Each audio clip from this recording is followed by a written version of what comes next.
All. ఏ పండగ వచ్చినా సరే పండగ నెక్స్ట్ డే మా ఇంట్లో ఖచ్చితంగా తయారు చేసుకునే రెసిపీ పచ్చి కొబ్బరి పొడి.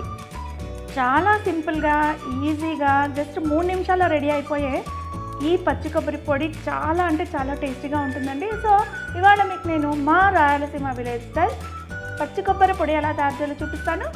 వెల్కమ్ బ్యాక్ టు సృష్టి ఫుడ్ అండ్ ఫ్యాషన్. ఫస్ట్ ఒక మిక్సీ జార్ తీసుకుని అందులోకి చిన్నగా కట్ చేసుకున్న ఆర్ స్లైసెస్గా చేసుకున్న పచ్చి కొబ్బరి ముక్కలు యాడ్ చేసుకోవాలండి. యాక్చువల్ నేను 1 డే లేట్గా చేస్తున్నాను, అందుకని అంత ఫ్రెష్గా కనపడడం లేదు. తర్వాత ఇందులోకి ఒక 7-8 వెల్లిపాయలు, ఒక 4-5 పచ్చిమిరపకాయలు, రుచికి సరిపడా ఉప్పు వేసుకుని మిక్సీలో ఇలా కచ్చా పచ్చగా గ్రైండ్ చేసుకోవాలి. రెగ్యులర్గా మనం కొబ్బరి పచ్చడి కోసం చేసుకున్నట్టు ఫైన్ పేస్ట్ లాగా చేయకూడదండి, ఇలా కచ్చా పచ్చగానే గ్రైండ్ చేసుకోవాలి. తర్వాత ఇది పక్కన పెట్టేసుకొని ఇప్పుడు స్టవ్ మీద ఒక కడాయి పెట్టి అందులో ఒక 2-3 టేబుల్ స్పూన్స్ ఆయిల్ యాడ్ చేసుకోవాలి. ఆయిల్ వేడెక్కిన తర్వాత ఆవాలు, అవి వేగిన తర్వాత జీలకర్ర, కాస్త మినపప్పు వేసి అవి వేగిన తర్వాత నెక్స్ట్ ఇందులోకి ఒక మీడియం సైజులో ఆనియన్ కట్ చేసుకొని వేసుకోవాలండి. ఈ ఆనియన్ను బాగా ఎర్రగా అయ్యేదాకా వేయించాల్సిన అవసరం లేదండి, జస్ట్ పచ్చివాసన పోయి కొంచెం ట్రాన్స్పరెంట్ అయ్యేదాకా వేయించుకుంటే సరిపోతుంది.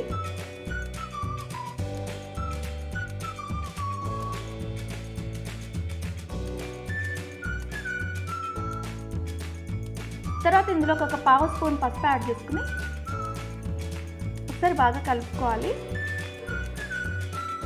తర్వాత ఇందాక గ్రైండ్ చేసి పెట్టుకున్న కొబ్బరి పొడి ఇందులోకి యాడ్ చేసుకోవాలండి. తర్వాత కాస్త కరివేపాకు యాడ్ చేసుకొని వీటన్నిటిని బాగా కలుపుకోవాలి.